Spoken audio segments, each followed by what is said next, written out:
when you look at, I get the best way to put it is when you look at coaches like Chip Kelly, they said Chip Kelly's rigid and he's stubborn and some players turned on him. Well, that's what they said a year ago with Jim Harbaugh in San Francisco.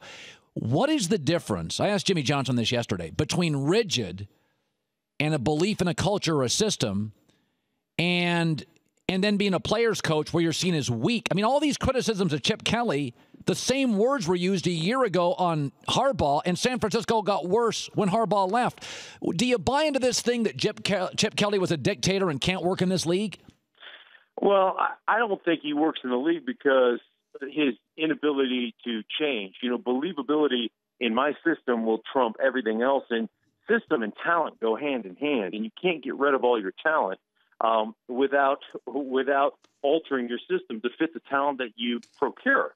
And that's been the biggest issue. And then when you sell a team a bill of goods, like you can sit there and say that rigid about Jim Harbaugh or whatever, but Jim Harbaugh said was selling a bill of goods that his team seemed to buy into.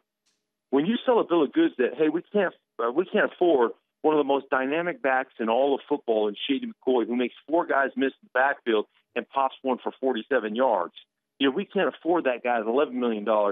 But we'll go out and get a DeMarco Murray, who I said in April, terrible signing, does not fit their system, for $8 million, and O'Ryan Matthews, who's never made it healthy through a season yet since he's been drafted in the first round by the San Diego Chargers. And we're going to take that $11 million salary that we can't afford with Shady McCoy, and we're just going to transfer it to those two guys who don't fit our system. When you sell that bill of goods, and then all of a sudden the players in the locker room going, DeMarco Murray can't play in this system. Why is he here and Shady McCoy is not, and we're spending the same amount of money? That's when you lose your locker room. That's when everybody says, that guy's full of crap. And that's when guys just basically roll over and say, I'm done with this dude.